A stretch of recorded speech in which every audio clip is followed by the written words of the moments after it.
안녕하세요, 여러분. 보험은 대부분 당장 필요한 것보다 앞으로 어떤 일이 생길지 모르는 미래를 대비해 준비하시죠? 그런데 우리가 거의 필수처럼 가입해두는 실손의료비 보험, 이 실손보험이 시간이 지날수록 어떤 방향으로 바뀌고 있는지, 그리고 그 변화가 우리에게 어떤 의미인지 한 번쯤 생각해 보신 적 있으신가요? 사실 실손보험은 조용히 그리고 꾸준히 한 방향으로 움직여 왔습니다. 오늘은 이 실손보험이 어떻게 바뀌었는지, 그리고 왜 이제는 실손만으로 충분한 시대가 아닌지 아주 쉽게 차근차근 설명드려 볼게요. 많은 분들이 실손보험을 병원비만 나오면 거의 다 보장되는 보험이라고 기억하고 계세요. 하지만 최근 개편 흐름을 보면 실손보험은 기본적인 의료비 중심 구조로 개편되고 있습니다. 왜 그럴까요? 고객분들이 가장 이해하기 쉬운 방식으로 설명드릴게요. 첫 번째, 과거에는 쉽게 인정되던 비급여 치료들이 지금은 훨씬 더 까다롭게 인정이 됩니다. 도수치료, 체외 충격파, 고가의 주사치료, 그리고 MRI 같은 것들이 예전에는 병원에서 받으면 비교적 넓게 보장되던 시절이 있었습니다. 하지만 지금은 그렇지 않습니다. 횟수에 제한을 두고 조건부 인정, 그 다음에 특약 가입 여부에 따라 이 조건을 충족해야만 보장이 이루어지는 식으로 바뀌었죠. 그리고 두 번째, 예전에는 기본계약에서 자동 보장되던 여러 항목들이 이제는 특약을 별도 따로 가입해야만 보장되는 구조로 변경이 되었습니다. 특히 최근 실손은 비급여 항목들이 기본 보장에서 빠지고 특약을 선택해야지 보장되는 형태로 되었습니다. 그리고 세 번째, 같은 치료를 받아도 본인 부담금이 예전보다 더 커졌습니다. 본인 부담률이 올라가면서 똑같은 진료를 받아도 환자가 내야 하는 금액이 확실히 증가했습니다. 그리고 네 번째, 자주 쓰는 비급여 치료들은 보험에서 보장을 줄이려는 흐름이 이어지고 있죠. 반복적으로 이용하는 고가의 비급여 치료는 보험료 인상의 큰 원인이 되기 때문에 보험에서 이런 치료들을 더 제한적으로 인정하는 방향으로 개편해 가고 있습니다. 이 네 가지 흐름을 보면 결론적으로는 아주 분명합니다. 실손보험은 예전처럼 모든 걸 폭넓게 보장해주는 상품이 아니라 기본적인 치료 중심으로 재편된 구조라는 점입니다. 이런 변화가 왜 문제일까요? 바로 퇴직 이유가 핵심입니다. 젊고 소득이 있을 때는 이런 변화가 크게 와닿지 않을 수 있어요. 보험료가 올라가도 일하면서 낼 수 있으니까요. 하지만 퇴직 시점이 되면 이야기가 완전히 달라지죠. 소득은 줄고, 나이는 들고, 병원 이용은 늘어나고, 보험료는 갱신이라 계속 오르고, 보장 범위는 예전보다 좁아진 상태. 그러면 자연스럽게 이런 걱정이 생깁니다. 이제 실손보험 하나만으로는 내 의료비를 감당할 수 있을까?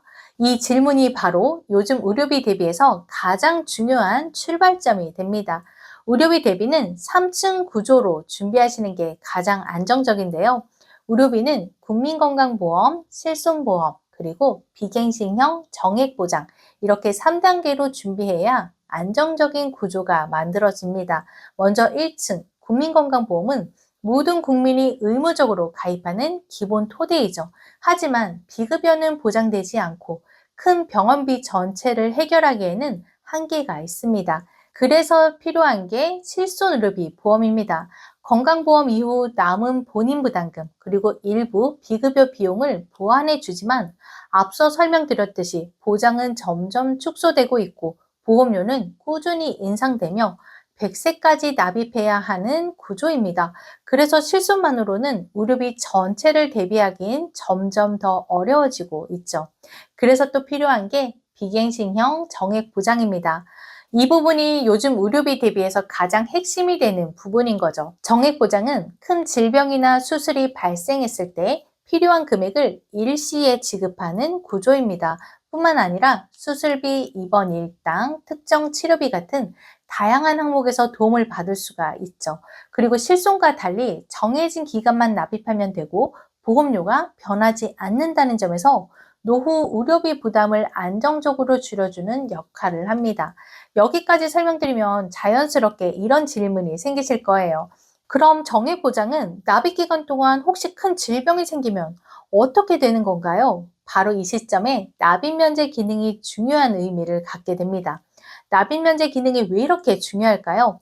예를 들어 20년 동안 보험료를 납입하는 상품을 가입했다고 가정해 볼게요. 가입하고 5년 뒤에 암, 뇌졸중, 급성 심근경색증 같은 큰 질환이 진단된다면 어떻게 될까요? 이때는 두 가지가 한 번에 일어납니다. 해당 진단비가 일시에 지급이 되고 앞으로 남은 15년의 보험료는 전부 면제됩니다. 그리고 중요한 점은 그 증권 안에 들어가 있는 수술비, 입원비, 특정 치료비 같은 보장들도 보험료를 더 이상 납입하지 않아도 그대로 유지된다는 것이죠. 즉, 소득이 줄어드는 시기라도 의료비 대비가 끊기지 않고 이어지는 구조를 만들 수 있다는 뜻입니다. 이 기능이 있기 때문에 정액 보장은 의료비 대비해서 굉장히 중요한 역할을 하게 되는 거죠. 결론을 말씀드리자면 실손보험만으로는 부족할 수 있습니다. 실손보험은 계속 개편되고 있고 보장은 예전보다 축소되는 흐름이 이어지고 있죠. 그래서 부족한 부분을 비갱신 정액형으로 채워주는 것이 지금 의료비 환경에서 가장 현실적이고 가장 안전한 대비입니다.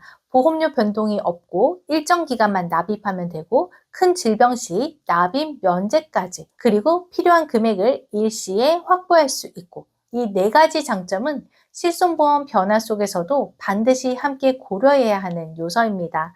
의료비를 단일 보장으로 대비하는 시대는 끝났습니다. 국민건강보험, 실손보험, 정액형 보험 이 3단계 구조를 갖춰야 제도 변화 속에서도 안정적인 대비가 가능합니다. 혹시 내 보장 구조가 잘 준비되어 있는지 궁금하시면 언제든 편하게 문의 주세요. 가장 현실적이고 신뢰할 수 있는 기준으로 도와드리겠습니다. 오늘 내용이 도움이 되셨다면 좋아요, 구독, 알림 설정 부탁드릴게요. 감사합니다. 본 광고는 손해보험 광고 심의 기준을 준수하였으며 유효기간은 심의일로부터 1년입니다.